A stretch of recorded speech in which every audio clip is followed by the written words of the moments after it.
Dans l'actualité du 13h15, 7 morts dans un accident de la circulation sur l'axe Waiguya-Titao. Un camion de transport de marchandises s'est renversé. En cause, la vitesse et la surcharge. Images et commentaires dans quelques instants.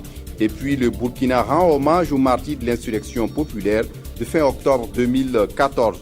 Une nuit dédiée à ces victimes a permis de se souvenir, mais aussi de garder à l'esprit cette volonté de vérité et de justice. Mesdames, Messieurs, bonjour, ravi de vous retrouver. Le cas de transport de marchandises était en partance pour Titao dans le Loroum. Mais il n'est jamais arrivé. Le véhicule s'est renversé à quelques kilomètres de sa destination, faisant au moins 7 morts et une douzaine de blessés. L'état défectueux du camion, la surcharge et la vitesse sont mis en cause dans cet accident. Le constat sur place avec Nestor Touré. C'est le triste bilan de cet accident de circulation à une douzaine de kilomètres sur l'axe Waiguya-Titao. En partance pour Dinangourou au Mali, la vingtaine de passagers embarqués dans ce véhicule de transport mixte ne savaient point que son chemin s'arrêterait là.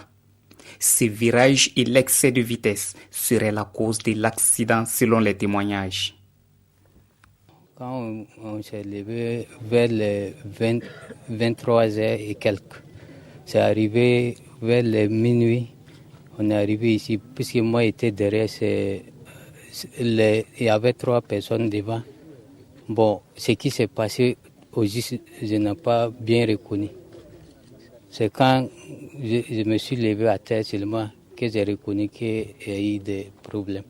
Entouré de son équipe, le gouverneur de la région est venu constater et exprimer sa compassion aux blessés. Et ce qui est arrivé n'aurait pas dû se produire si le conducteur et le responsable du véhicule avaient tout simplement respecté les règles en la matière. Nous invitons tous les usagers à respecter les règles de la circulation, à faire preuve de prudence. Nous voulons aussi adresser nos condoléances les plus attristées aux familles éplorées. Évacués au centre hospitalier régional de Waiguya, les blessés ont reçu les premiers soins.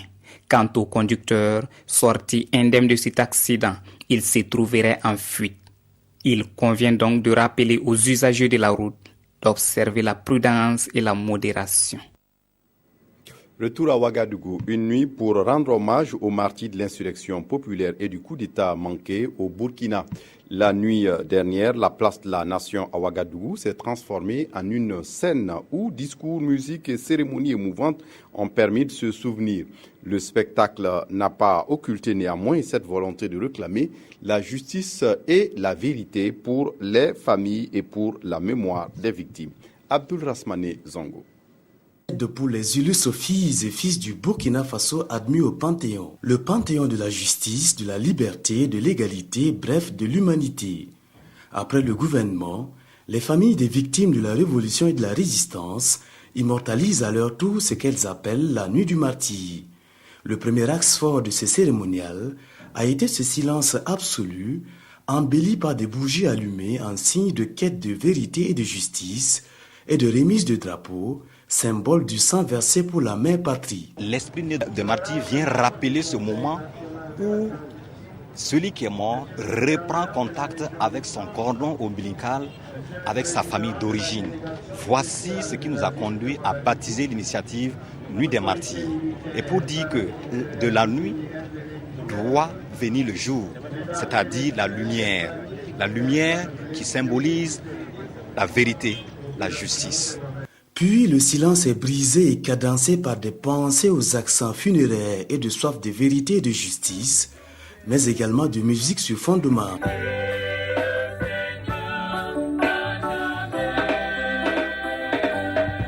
C'est un appel à défendre les valeurs que leurs filles et leurs fils ont défendues et sont tombés sur le champ de bataille. Il ne faut pas qu'au Burkina, l'on puisse connaître encore un déni quelconque de démocratie. S'il est vrai selon Gaston Bachelard que l'humanité est composée de plus de morts que de vivants, le Burkina le confirme également en ce qui le concerne, à travers ces martyrs de l'insurrection et du putsch avorté. Les martyrs, on en parle toujours et encore avec cet hommage qui leur sont rendus à travers le pays. À Waiguya, dans le nord du Burkina, la journée du 31 octobre a été marquée par une série d'activités, dont une marche et un meeting. À l'occasion, une place vient d'être dédiée aux martyrs. Nestor Toé sur place à Waiguya. Comme elle l'a fait les 30 et 31 octobre 2014 pour exiger l'alternance et l'instauration d'une démocratie réelle au pays des hommes intègres, la population de la cité de Nabakango était dans la rue ce samedi 31 octobre, premier anniversaire de l'insurrection populaire. La manifestation, avec à sa tête cette fois-ci les autorités de la région, vise à rendre un vibrant hommage à ceux qui sont tombés au cours de la lutte qui a emporté le président Compaoré. Cette mobilisation est la preuve tangible que nos vaillantes populations adhèrent à la décision prise par notre gouvernement de commémorer une journée des martyrs. Elle est également la preuve que les populations de notre région adhèrent fortement aux valeurs de démocratie, de liberté et de paix. Ces martyrs resteront toujours gravés dans la mémoire des Burkinabés comme un symbole de leur aspiration à la démocratie. Dans le malheur, nous avons ensemble lutté. Et dans la liberté, nous avons vaincu. Au nom de toutes les forces vives, au nom du conseil de la délégation spéciale de la commune de Waiguya, je baptise cette place, place des martyrs de l'insurrection populaire des 30 et 31 octobre 2014. Placée sous les thèmes consolidation de la paix et de la cohésion sociale, cette première journée d'hommage se déroule au moment où les familles des victimes réclament toujours la justice pour leurs enfants. À Tenkodogo, dans le centre-ouest du pays, ambiance similaire à l'occasion de cette journée d'hommage. Là-bas également, les populations sont appelées à travailler pour renforcer la cohésion sociale et la paix. Diakalia Ouattara nous signe le compte-rendu. Il est 8h, c'est 30 octobre 2015 à Tenkodogo. La circulation est celle de tous les jours. Seuls, les commerces semblent s'ouvrir difficilement. Des attroupements se font sentir devant le haut commissariat. Les autorités de la région ont commandité une procession pour rendre hommage aux martyrs de l'insurrection de 2014 et de la résistance contre le coup d'État du 17 septembre dernier pour inviter les gens dans la sobriété, dans un esprit pieux, à manifester cette tristesse, mais aussi travailler à ce que ce sacrifice ne soit pas vain, par l'action de chacun de consolider les acquis. Les marcheurs entament ainsi un circuit fermé de 5 km dans les grandes artères de la ville. Au fur et à mesure que la marche avance, les rangs ne cessent de grossir. C'est notre façon de soutenir nos martyrs et vraiment nous sommes sortis avec les autorités pour saluer leur mémoire et leur courage et nous souhaitons que cet événement-là ne se reproduise plus jamais au Burkina. À 9h30, les marcheurs regagnent la place du Haut-Commissariat pour un dernier acte après une dizaine de minutes d'attente. Le recueillement sur la mémoire des martyrs. Pour bannir à jamais ces événements qui conduisent à l'insurrection et au bouleversement, au soulèvement populaire, les populations sont invitées à œuvrer à la consolidation de la paix sociale et à la cohésion nationale. Le CNT, le Conseil national de transition, a donc invité à la réflexion autour de ces thèmes. Et c'est l'historien Bruno Doti Sanou qui a conduit la réflexion à Bobo Dioulasso. Une réflexion qui a permis de comprendre la marche de l'histoire et la contribution de nos cultures à l'intériorisation de ces concepts de paix et de cohésion. Ali Traoré sur place à Bobo Dioulasso.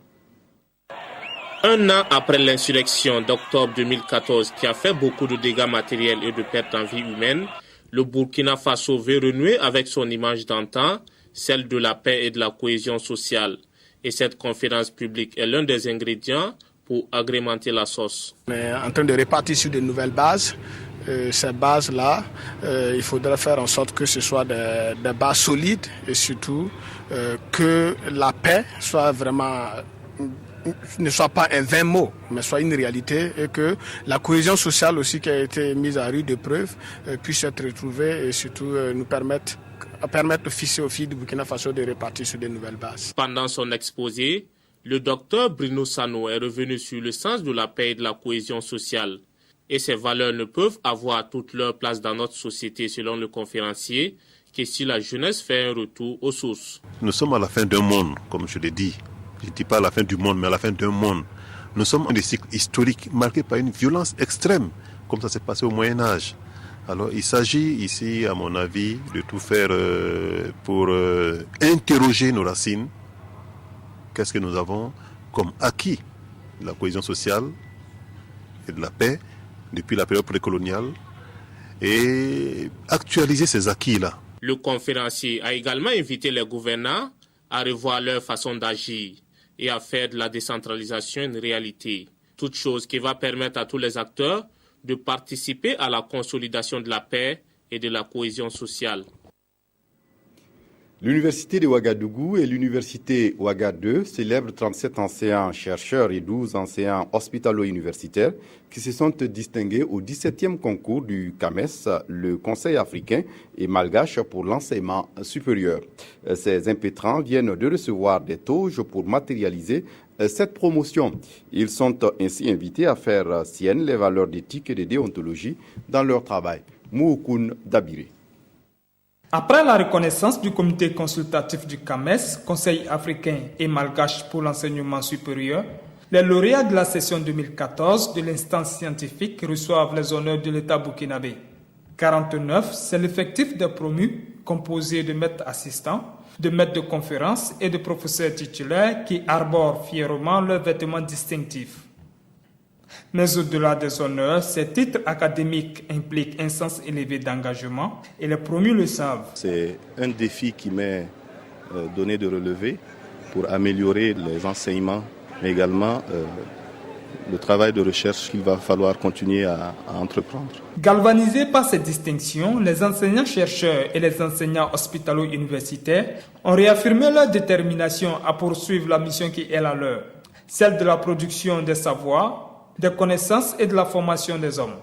Et pour y parvenir, ces derniers ont été invités à s'approprier les règles déontologiques, seule valeur à même de transcender le chercheur des difficultés qui l'entourent. C'est l'occasion de dire, vous avez du mérite, alors investissez-vous pour faire de bons enseignements de tous les niveaux. Les résultats prolifiques de la recherche, les présidents des universités de Ouagadougou et de Ouaga 2 en ont fait une priorité. Pour ce faire, ils interpellent le gouvernement sur les conditions que traversent les deux universités. Le CIFOR, le Centre international de recherche sur les forêts, partage son expérience en matière de réduction des émissions dues à la déforestation et à la dégradation des forêts. Le partage d'expérience se mène avec des participants de 5 pays d'Afrique. L'esprit de la prochaine conférence de Paris sur le climat a imprégné les travaux de la rencontre de Ouagadougou. On fait le point avec Adama Koulibaly. La RED+, réduction des émissions dues à la déforestation et à la dégradation des forêts, est au centre de cet atelier de partage d'expériences entre 5 pays. C'est à la 13e conférence des parties de la Convention cadre des Nations Unies sur les changements climatiques en 2007 à Bali que la communauté internationale a reconnu la RED+, comme une stratégie d'atténuation du changement climatique. Un tel atelier de partage permettra au Burkina déjà de s'inspirer de l'expérience des pays qui l'ont dévancé, donc dans le processus du RED+, d'une part, et d'autre part également, comme ça intègre les questions de changement climatique et dont le Burkina entend faire partie donc, à la rencontre de Paris. Et donc là également, ça fait un autre apport pour le Burkina et un apport non négligeable. Le profil pays du Burkina qui vient d'être publié sous le titre « La RED+, et l'adaptation au changement climatique au Burkina Faso, causes, agents et institutions » sera passé à la loupe. La plus grande idée de RED+, ça c'est de réfléchir sur le charbon. Mais ici, le vrai bénéfice, ce n'est pas le charbon, parce qu'on peut compter les arbres. Ce n'est pas le plus grand biome de forêt dans le monde. Il faut vraiment regarder le seul arbre. Et ça, ce n'est pas par rapport au charbon, ça c'est par rapport aux co-bénéfices, comme l'adaptation. comme le service forestal pour la population. Cette rencontre propositions pour plus d'efficacité et d'efficience dans la mise en œuvre de la REDD+, dans les différents pays. C'est tout pour ce journal. Merci de l'avoir suivi. Je vous retrouve demain à la même heure pour le 13h15. D'ici là, excellente suite de programmes sur la RTB. Au revoir.